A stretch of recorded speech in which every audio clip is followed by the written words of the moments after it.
Hey there! Welcome back to Cities in a Blink, where we uncover the stories behind the world's cities, one blink at a time. This is How Did That City Become the Capital? Our journey through the political hearts of nations.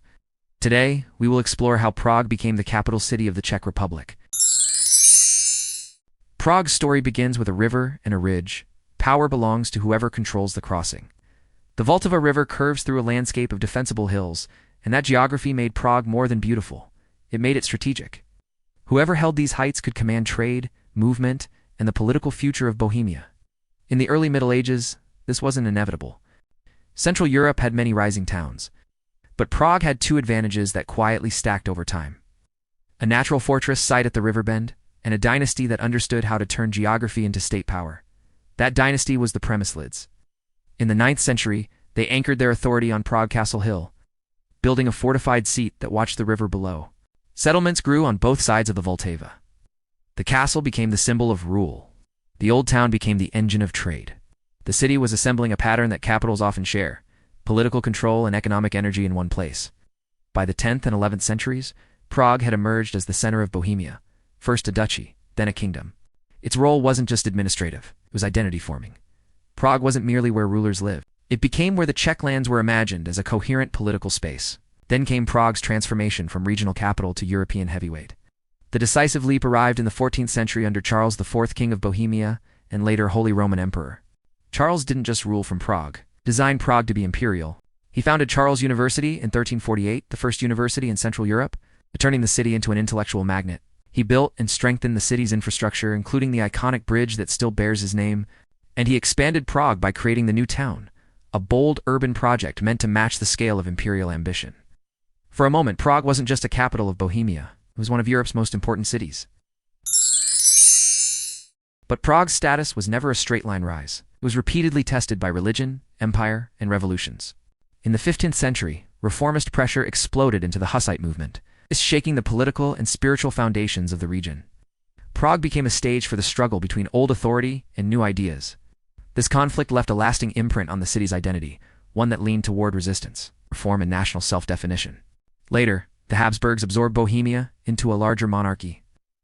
Vienna became the primary imperial capital, but Prague never became politically irrelevant. It remained the historic heart of the Czech lands, a city too symbolically powerful to demote into mere provincial status. A single dramatic moment captured this tension. In 1618, nobles at Prague Castle tossed imperial officials out a window, the Defenestration of Prague. The act was both political theater and genuine revolt. It helped ignite the 30 Years' War, one of Europe's most devastating conflicts. Even when Prague lost battles, it gained something else: a reputation as a city where the struggle for political rights and identity could not be muted. Fast forward to the 19th century, and Prague became the engine of a Czech national revival. Language, literature, and cultural confidence surged. The city was building the foundations of modern nationhood even before it had sovereignty. Then came 1918, when the Austro-Hungarian Empire collapsed after World War I. Prague finally became the capital of independent Czechoslovakia. The shift was not just bureaucratic, it was symbolic. Prague now represented a new political era, one led by democratic aspirations and cultural renewal. The 20th century, however, tested that dream. Nazi occupation during World War II, communist rule after 1948, and in 1968, the Prague Spring, a push for reform that ended with tanks in the streets. Through all of it, Prague remained the country's political and emotional center, because capitals aren't only chosen by maps, they are chosen and confirmed by memory. Then, in 1989, the city became the stage for a peaceful turning point: the Velvet Revolution. Crowds filled public squares, and the regime collapsed without civil war. Prague reclaimed its role not just as a capital, but as a symbol of democratic renewal. And finally, in 1993, when Czechoslovakia split peacefully, Prague became the capital of the Czech Republic. Today, the city is both a historical archive and a living capital, with Prague Castle still watching over the Vltava, and modern institutions governing a democratic European state. So why Prague?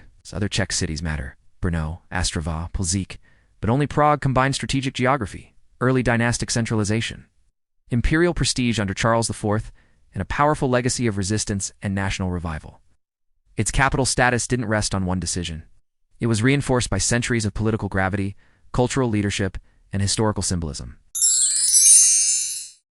If you love discovering cities and the stories behind them, hit that subscribe button and join us for more adventures. Next up, we're heading to Tallinn, a Baltic stronghold shaped by Hanseatic trade, empire, and independence. Thanks for watching Cities in a Blink, where stories of cities come alive, one blink at a time.